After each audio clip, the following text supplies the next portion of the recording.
Rolling into the weekend and the sun shines here in spots. We'll see a whole lot more of it, but where will temperatures end up? Karen?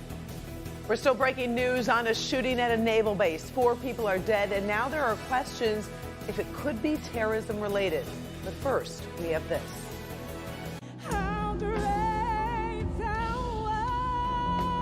Music, memories, and loving tributes to a fallen Detroit police officer. He was always protecting everyone around him. Fellow officers from near and far paying their respects. All part of our top story, first at 4. Live from downtown Detroit, home of WDIV and Click on Detroit, Local 4 News First at 4 starts now. Good afternoon, I'm Karen Drew. First at 4, we are remembering an officer, a hero, a mentor in the Detroit Police Department. In life, he made the ultimate sacrifice, and in death, he just received an honor that he never sought during his time on the force. Paula Tutman was there today for a final farewell to Officer Racine McLane. Paula. Yeah, good evening, Karen. Good evening, everyone. You know, one of the Detroit Police Department corporals said something very poignant to me. He said, you know what, you don't want to see this, but this is something to see. And I'm talking about the way we actually honor our fallen first responders. It is so sad and it is so haunting, yet it is so beautiful. They came from Muskegon and New York, Newark, and Ohio. More than a regional gathering of men and women who do some of the most dangerous duty on the planet. The funeralizing of a police officer is steeped in tradition.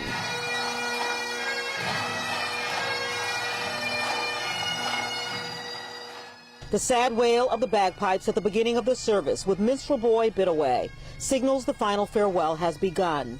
The honor and color guard. But for one, this was more than duty.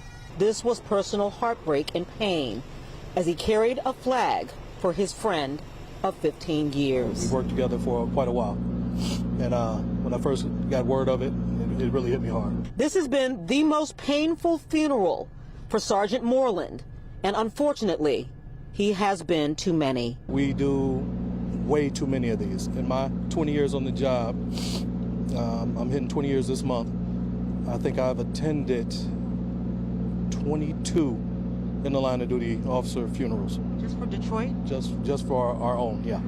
Also in attendance, Officer Philip Batumbisi. And is recovering from his wounds and is here today. Officer, you're a true hero. He told me just last week, he said, Chief, I'm ready to go back to work. He wants to go back to work despite being confronted with a life-threatening situation and watching his partner die. But for Officer Racine McLane, the bullet may have found its way to someplace fatal for him. Therefore, with the authority given me, I promote Racine McLane to the rank of sergeant. Thank you. Officer Racine McLane died an officer, but will be buried a sergeant. Duty complete. Corporal Racine McLane, you are clear to transition to your final destination. It took only a second, and you were taken away. Now you soar with the eagles and angels today. You know, that last voice you heard is something called Last Call. It is incredibly emotional. I also want to mention that the funeral was fairly brief. No family members got up to speak. In fact, they've stayed completely out of the public eye. They've asked us to respect their privacy, not even to show pictures of them. We've tried our best to honor that, but indeed, we honor them and we thank them for this huge sacrifice they've given our community. So, Karen, stay with us. I want you to stay with us at 5 o'clock because it was very different. Chief James Craig. I've covered a lot of these funerals, and he was very different today. And so at 5, he'll talk about what was on his mind, and that was what he says to incoming cadets and their parents in light of this most recent funeral. Karen. Thank you very much, Paula, and of course, we're keeping the McLane family in our thoughts and our prayers.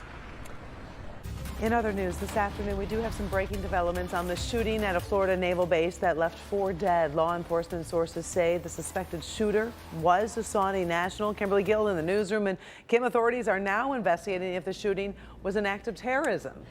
Karen, they are. Good afternoon to you. Military from around the world attend the Naval Air Station in Pensacola, Florida. The suspected gunman was an aviation officer in the Saudi Air Force. Investigators say the shooter opened fire in a classroom building this morning. He shot at least 11 people, killing 3 of them. That gunman was then killed in a shootout with sheriff's deputies.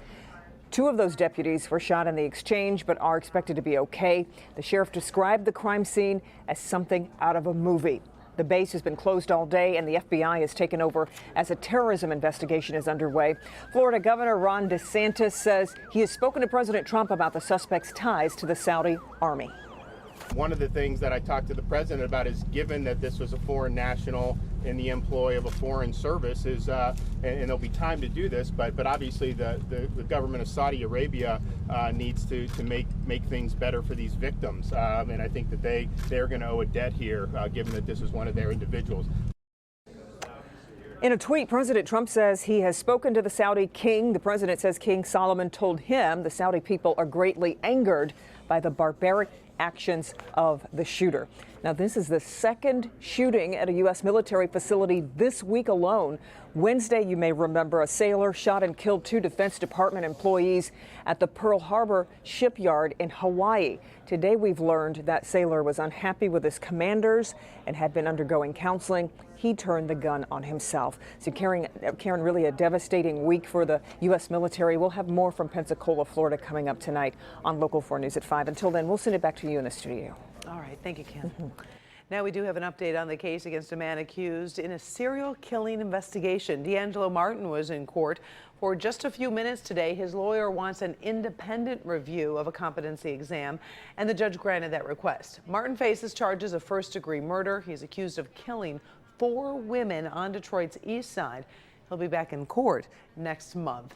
UAW workers at Fiat Chrysler have started voting on their new contract, which could bring a holiday boost. Today is the first day of voting on the tentative agreement with FCA. The union says the deal brings bumps in salary, health care improvements, and a $9,000 signing bonus. The ratification process is expected to end next Wednesday, December 11th, we are told.